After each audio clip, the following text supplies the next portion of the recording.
Hello everyone, मैं आज explain करने वाली हूँ लव नेक्स्ट डोर का एपिसोड 2। एपिसोड के स्टार्टिंग में हाई स्कूल का टाइम दिखाया जाता है। सिंघ्यू और सुक्रियू दोनों मिल के बर्तन धो रहे होते हैं। सिंघ्यू कहता है कि आखिर मैं कर क्या रहा हूँ, तो रियू कहती है तुम्हें क्या लगता है तुम क्या कर रहे हो, तुम ग्रिल्स धो रहे हो, थोड़ा अच्छे से धो। असलियत में रियू सिंघ्यू को पार्ट टाइम काम करने एक रेस्टोरेंट लेके जाती है। तभी रेस्टोरेंट का ओनर और बर्तन धोने के लिए लेके आ जाता है। ये देखकर सिंघ्यू वहां से गुड लक बोल के जाने लगता है। तभी रियू उसके पैर पकड़ लेती है और कहती है मैं तुम्हें जाने नहीं दूंगी। वो जाने की कोशिश करता है पर नाकामयाब रहता है और हार मानकर उसकी मदद करने लग जाता है। पार्ट टाइम के बाद ये दोनों एक स्टेशनरी की दुकान पे जाते हैं, जहाँ रियू कुछ डेकोरेशन का सामान लेती है और अपनी मॉम के बर्थडे पे एक गोल्ड का ब्रॉच गिफ्ट करती है। ये गिफ्ट देखकर उसकी मॉम बहुत खुश होती है। नेक्स्ट सीन प्रेजेंट में रियू अपने कमरे से नीचे आती है लंच के लिए। वो अपनी मॉम से बात करने की कोशिश करती है पर उसकी मॉम उसको इग्नोर करती है। मॉम कहती है मैं आखिरी बार पूछ रही हूँ तुमने जॉब क्यों छोड़ा और एंगेजमेंट क्यों तोड़ा। तब रियू कहती है मैं इतने साल से काम करके थक गई थी। तो मॉम पूछती है कि आगे का क्या प्लान है। रियू कहती है मुझे लंबे समय तक सोना है, बहुत सारा कोरियन फूड खाना है और कुछ नहीं करना है। मैं खुशी से बेरोजगार रहना चाहती हूँ। तभी सिंघ्यू और मोम आते हैं और रियू की मॉम उन्हें खाने के लिए बोलती है। तभी उसका भाई आता है और रियू और उसके भाई में बहस हो जाती है। ये देख के मॉम गुस्से से चली जाती है बेसमेंट में और अपना गुस्सा ड्रमर पे निकालने लगती है। मोम भी पूछने का ट्राई करती है पर रियू उसको भी कुछ नहीं बताती है। तभी सिंघ्यू कहता है तुम लेट हो रही हो जॉब के लिए, तो मोम वहाँ से चली जाती है। रियू जमीन पे सोने जाती है क्योंकि उसका रूम एक स्टोर रूम बन गया था। तभी सिंघ्यू कहता है तुम्हें ऐसे नहीं सोना चाहिए। रियू उसको अपने पास बुलाती है, कहती है कुछ जरूरी बात बताना है। सिंघ्यू मना कर देता है, कहता है तुम यहाँ आओ। रियू कहती है बहुत जरूरी बात है, जल्दी आओ। सिंघ्यू जैसे ही जाता है रियू उसको गर्दन से पकड़ लेती है। रियू कहती है धोखेबाज, तुम मुझे कैसे अकेले मॉम के पास छोड़ के जा सकते हो। तभी मॉम आगे सिंघ्यू को बचा लेती है और उसको चिल्लाने लगती है। मॉम रियू को राइस केक सिंघ्यू के ऑफिस लेके जाने बोलती है। रियू उसके ऑफिस जाती है जहां वो सिंघ्यू के कोवर्कर से मिलती है। उन्हें लगता है रियू एक क्लाइंट है, तो रियू कहती है मैं सिर्फ अपनी मॉम के राइस केक डिलीवर करने आई हूँ। तो वो रियू को पहचान लेते हैं और पूछते हैं कि तुम सिंघ्यू को कितने साल से जानती हो। रियू कहती है ये सब 1995 में स्टार्ट हुआ, जब सिंघ्यू पहली बार कोरिया आया था। वो बहुत छोटा था और कोरियन भी नहीं बोल पाता था क्योंकि वो फ्रांस में पैदा हुआ था। सिंघ्यू की मॉम काम पे जाती थी सिंघ्यू को मेरी मॉम के पास छोड़ के। तभी मेरी मॉम बेबी सीटिंग का काम करती थी। मैं उसके साथ खेलती थी, उसका हाइजीन का ध्यान रखती थी, उसको हेल्दी खाना खिलाती थी और उसके सोशल डेवलपमेंट में भी मदद किया। असलियत में मैंने ही उसे पाल पोस के बड़ा किया है। तभी सिंघ्यू कहता है ये सब झूठ बोल रही है। जब हम पहली बार मिले थे तब इसके चेहरे पर गंदगी थी और इसकी नाक बह रही थी। मुझे अकेले समय बिताना रहता था पर ये मुझे हमेशा परेशान करती थी। वॉशरूम में भी घुस जाती थी। जो उसे खाने में पसंद नहीं था वो मुझे जबरदस्ती दे देती थी। इसने मेरे पैसे भी चुरा कर काफी चॉकलेट और आइसक्रीम खाए हैं। मिसुक बाजार गई होती है तो वो सुनती है कि सब उसकी बेटी की बात कर रहे हैं, कैसे उसकी बेटी का एंगेजमेंट टूट गया। तो वो बहुत अपसेट हो जाती है और अपने दोस्त के शॉप पे चली जाती है।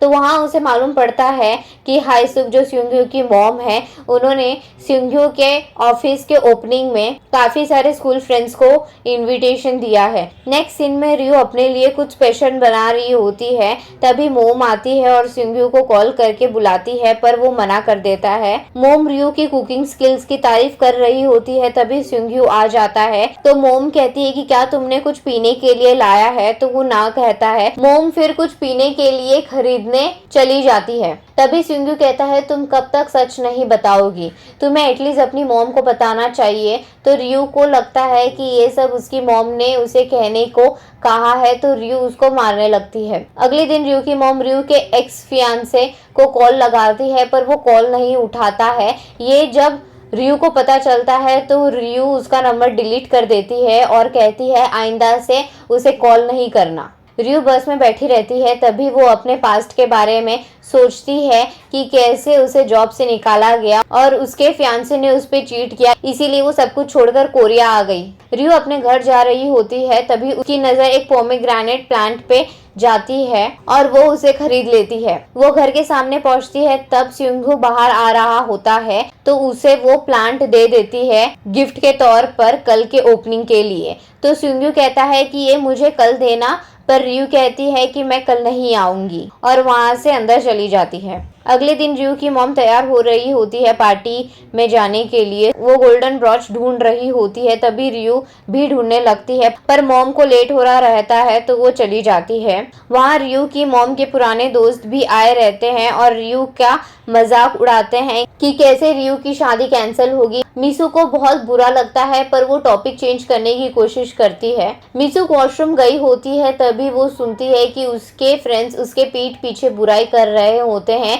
कि ना ही मीसू सक्सेसफुल हो पाई और ना ही उसकी बेटी रियू। तभी रियू पार्टी में मॉम को ब्रॉच देने आती है और सियोंग्यू उसके लिए कुछ खाने के लिए लेने चला जाता है। जैसे ही मीसू रियू को देखती है तो उससे ब्रॉच लेके उसे जाने के लिए कहती है। तभी मीसू के सारे फ्रेंड्स आते हैं और रियू से बात करने लगते हैं कि तुमने इतनी अच्छी कंपनी क्यों छोड़ी।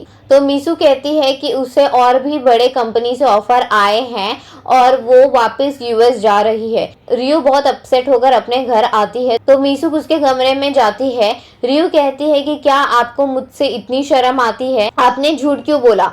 तो मॉम कहती है कि मैंने कोई झूठ नहीं बोला है, तुम सच में यूएस जा रही हो वापस। रियू कहती है मुझे नहीं जाना, आप चाहती ही नहीं हो कि मैं यहाँ पे रहूं, इसलिए आपने मेरे रूम की ये हालत कर दी है। मीसू कहते हैं कि हाँ ये सच है और अब अपना बैग पैक करो। थोड़ी देर में मीसू की बैग नीचे फेंक देती है। इतना करने के बाद भी मीसू रियू को चिल्लाती है कि तुम मेरे साथ ऐसा कैसे कर सकती हो, दिन भर सोती रहती हो। तभी रियू कहती है कि कभी आपने सोचा है कि मैं वहाँ पे अच्छे से सोती थी या नहीं, खुश थी या नहीं। मैं यहाँ आई क्योंकि मैं थक गई थी इतना काम करके।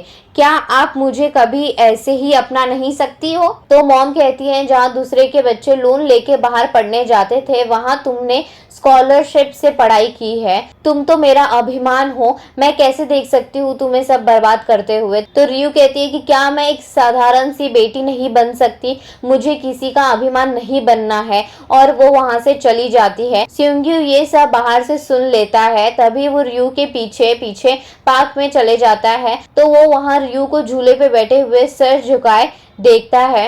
रियू बचपन की बातें करके हंसने का नाटक करती है तो सियोंग्यू कहता है कि अगर तुम्हें रोना है तो तुम रो सकती हो। तो रियू रोने लग जाती है। दूसरी तरफ मीसू को पछतावा होता है कि उसने बहुत गलत किया और वो खुद भी बहुत रोने लगती है। अगले दिन रियू कुछ काम से सुबह बाहर चली जाती है। जैसे ही वो घर पे आती है तो किसी से बिना बात किए ऊपर चली जाती है। तब रियू अपना रूम देखकर शॉक हो जाती है और मॉम मॉम चिल्ला के नीचे आ जाती है। तो उसे मालूम पड़ता है कि मॉम ने सियोंग्यू को कहा था कि रूम डेकोरेट करने को। रियू अपने कमरे में सोने जाती है तब वो देखती है कि जैसे उसने हाई स्कूल के टाइम पे स्टार्स लगाए थे वैसे ही अब भी हैं। ये देखकर वो सियोंग्यू को कॉल करती है और थैंक यू कहती है। तभी सियोंग्यू उसको चिढ़ाने लगता है, कहता है जिस टेबल पर तुमने लव लेटर लिखा था मैंने वैसा ही टेबल रखा है। जब तुम रिजेक्ट होने के बाद अपने ब्लैंकेट में रो रही थी मैंने वही ब्लैंकेट रखा है, मैंने वही टाइम वापस लाया है। रियू कहती है कि मुझे ये सब मत याद दिलाओ। तो सियोंग्यू कहता है कि अपने खिड़कियों के पर्दे बंद ही रखना। रियू क्या मतलब कह के पर्दे खोल देती है। तो सियोंग्यू कहता है कि पर्दे बंद ही रखना, मुझे तुम्हारा सुबह सुबह चेहरा नहीं देखना है। तो रियू कहती है इसे तुम्हें क्या, तुम यहाँ रहते भी नहीं हो। तो वो कहता है कि मैं यहाँ वापस शिफ्ट हो गया हूँ, अब मैं यहीं रहूंगा। ये सुनकर रियू को फ्लैशबैक याद आता है। जब वो सीलिंग पे स्टिकर्स लगा रही थी तब उसका बैलेंस बिगड़ जाता है और वो गिरने लगती है। तभी तुरंत सियोंग्यू उसे गिरने से बचा लेता है और अपने तरफ खींच लेता है। वो दोनों बिस्तर पे गिर जाते हैं। एपिसोड 2 की कहानी यही खत्म होती है।